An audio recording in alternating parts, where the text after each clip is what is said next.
Hello दोस्तों, नमस्कार। स्वागत है आपका हमारे यूट्यूब चैनल सगुन एजुकेशन पर।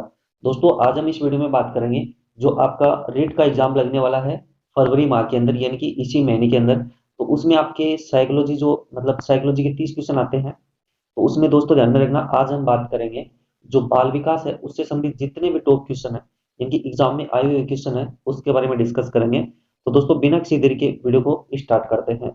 दोस्तों, हमारा जो फर्स्ट क्वेश्चन है, 20वीं शताब्दी को बालक की शताब्दी किसने कहा था? दोस्तों ध्यान में रखना, ये परिभाषा है, काफी बार एग्जाम में पूछी जा चुकी है और आगे भी पूरी संभावना है कि आपको ये क्वेश्चन जरूर देखने को मिलेगा। तो एक बार दोबारा देखना कि 20वीं शताब्दी को बालक की शताब्दी कहा जाता है, यानी कि ये कथन किसने कहा था?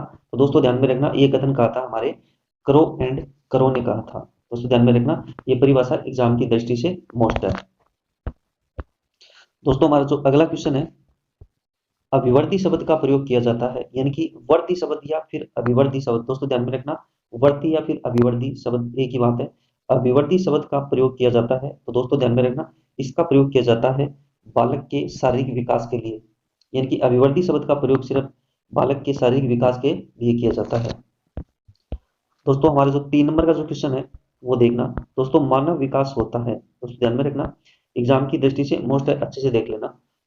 यानी कि मानव विकास होता है, दोस्तों ध्यान में रखना, मानव का जो विकास होता है वो मात्रात्मक भी होता है और गुणात्मक भी होता है। दोस्तों ध्यान में रखना, जो मानव का जो विकास होता है वो मात्रात्मक भी होता है और गुणात्मक भी होता है। दोस्तों, हमारा जो 4 नंबर का जो क्वेश्चन है, यानी कि मानव विकास परिणाम है, यानी कि जो मानव का जो विकास है वो किसका परिणाम है? दोस्तों ध्यान में रखना, वो आपके है वंशागति और वातावरणीय कारकों का परिणाम है। दोस्तों ध्यान में रखना, एग्जाम की दृष्टि से मोस्ट है, इनकी जो मानव विकास किसका परिणाम है? वंशागति और वातावरणीय कारकों का परिणाम है। दोस्तों, हमारा जो अगला क्वेश्चन है 5 नंबर का, शेषवावस्था होती है, यानी कि जो शेषवावस्था होती है उसकी एज कितनी होती है? दोस्तों ध्यान में रखना, जो शेषवावस्था होती है उसकी एज होती है हमारे 0 से 5 वर्ष, और जो बाल्यावस्था होती है उसकी होती है 6 से 12 वर्ष, और जो किशोरावस्था होती है उसकी होती है 12 से 18 वर्ष होती है। दोस्तों ध्यान में रखना, एग्जाम की दृष्टि से मोस्ट है। यानी एक बार दोबारा देखना कि जो शेषवावस्था होती है उसकी एज कितनी होती है। तो उस ध्यान में रखना, जो शेषवावस्था होती है उसकी एज होती है हमारे 0 से 5 वर्ष तक, और फिर हमारी जो बाल्यावस्था है उसकी एज होती है 6 से 12 वर्ष, और जो किशोर अवस्था होती है उसकी होती है 12 से 18 वर्ष। दोस्तों, अब देखो हमारा जो अगला क्वेश्चन है 6 नंबर का, कि भारत में बाल विकास की शुरुआत कब हुई थी? दोस्तों ध्यान में रखना, भारत में बाल विकास की शुरुआत कब हुई थी? तो दोस्तों ध्यान में रखना, एग्जाम की दृष्टि से मोस्ट है, यानी कि भारत में बाल विकास की शुरुआत कब हुई थी? 1930 में हुई थी। दोस्तों, हमारा जो अगला क्वेश्चन है 7 नंबर का, कि किस अवस्था को मिथ्या पक्वता का समय भी कहा जाता है? दोस्तों ध्यान में रखना, एग्जाम की दृष्टि से मोस्ट अच्छे से देखना इसको, कि किस अवस्था को मिथ्या पक्वता का समय भी कहा जाता है? तो दोस्तों ध्यान में रखना, ये कहा जाता है हमारे बाल्यावस्था को। दोस्तों, हमारा जो अगला क्वेश्चन है 8 नंबर का, किस अवस्था में बालक में नई खोज करने की प्रवृत्ति बढ़ जाती है? यानी कि किस अवस्था में बालक में नई खोज करने की प्रवृत्ति बढ़ जाती है, फिर घूमने की प्रवृत्ति बढ़ जाती है? दोस्तों ध्यान में रखना, वो है हमारे उत्तर बाल्यावस्था। दोस्तों ध्यान में रखना, अगर आपको वीडियो अच्छा लग रहा है तो वीडियो को लाइक जरूर करना, और कमेंट बॉक्स में लिख के आपको ये बताना है कि आपको वीडियो कैसा लगा। तो दोस्तों, हमारा जो अगला जो क्वेश्चन है 9 नंबर का, वो हमारे छंदम परिपक्वता का काल होता है। दोस्तों ध्यान में रखना, एग्जाम में काफी बार ये क्वेश्चन पूछा जा चुका है कि हमारा जो 9 नंबर का क्वेश्चन है, छंदम परिपक्वता का काल होता है, कौन सा होता है? दोस्तों, पूर्व बाल्यावस्था होता है। दोस्तों, हमारा जो अगला क्वेश्चन है 10 नंबर का, वो देखना, किशोर अवस्था को तूफान एवं तनाव की अवस्था किसने कहा था? यानी कि जो किशोर अवस्था है उसको तूफान और तनाव की अवस्था किसने कहा था? तो ध्यान में रखना, ये परिभाषा है किशोर अवस्था की, यानी कि किशोर अवस्था को तूफान और तनाव की अवस्था किसने कहा था? स्टेनले होल ने कहा था। दोस्तों, एग्जाम की दृष्टि से मोस्ट अच्छे से देख लेना। दोस्तों, हमारा जो अगला क्वेश्चन है 11 नंबर का, कि बालक का विकास होता है। दोस्तों ध्यान में रखना, बालक का विकास होता है। दोस्तों ध्यान में रखना, काफी बार ये क्वेश्चन एग्जाम में आ चुका है और आगे भी पूरी संभावना है, तो अच्छे से देख लेना इस क्वेश्चन को, कि जो बालक का जो विकास होता है वो किस प्रकार से होता है? दोस्तों, सिर से लेके पैर की ओर होता है, यानी पहले सिर का निर्माण होता है फिर पैर का होता है। दोस्तों ध्यान में रखना, जो बालक का जो विकास होता है वो सिर से लेके पैर की ओर होता है। दोस्तों हमारा जो अगला क्वेश्चन है 12 नंबर का, बालक अपनी माँ को पहचानना प्रारंभ कर देता है। इनकी जो बालक होता है वो अपनी माँ को पहचानना प्रारंभ कब कर देता है, कि जब बालक 3 माह का हो तब बालक अपनी माँ को पहचानना प्रारंभ कर देता है। दोस्तों हमारा जो अगला क्वेश्चन है 13 नंबर का, घनिष्ठ मित्रता की अवस्था कहलाती है। दोस्तों ध्यान में रखना, अगर आपको हमारा वीडियो अच्छा लग रहा है तो हमारे चैनल को सब्सक्राइब जरूर करना और अपने जो दोस्त है उनको शेयर जरूर करना। तो दोस्तों हमारा 13 नंबर का जो क्वेश्चन है, घनिष्ठ मित्रता की अवस्था कहलाती है। तो दोस्तों ध्यान में रखना, जो घनिष्ठ मित्रता की अवस्था है वो किशोर अवस्था को कहा जाता है। दोस्तों हमारा जो अगला क्वेश्चन है 14 नंबर का, बाल्य अवस्था होती है। दोस्तों ध्यान में रखना, बाल्य अवस्था होती है वो होती है हमारे 6 से 12 वर्ष तक। दोस्तों ध्यान में रखना, जो शेष अवस्था होती है वो होती है हमारे 0 से 5 वर्ष होती है, और जो बाल्यावस्था होती है वो होती है हमारे 6 से 12 वर्ष, और जो किशोर अवस्था होती है वो होती है हमारे 12 से 18 वर्ष। दोस्तों ध्यान में रखना, अच्छे से एग्जाम की दृष्टि से मोस्ट है। इनकी जो बाल्यावस्था होती है वो होती है हमारे 6 से 12 वर्ष। दोस्तों हमारा जो अगला क्वेश्चन है 15 नंबर का, जन्म के समय शिशु में कितनी हड्डियां होती है। दोस्तों ध्यान में रखना, जन्म के समय शिशु में कितनी हड्डियां होती है। तो दोस्तों ध्यान में रखना, जन्म के समय शिशु में 270 हड्डियां होती है।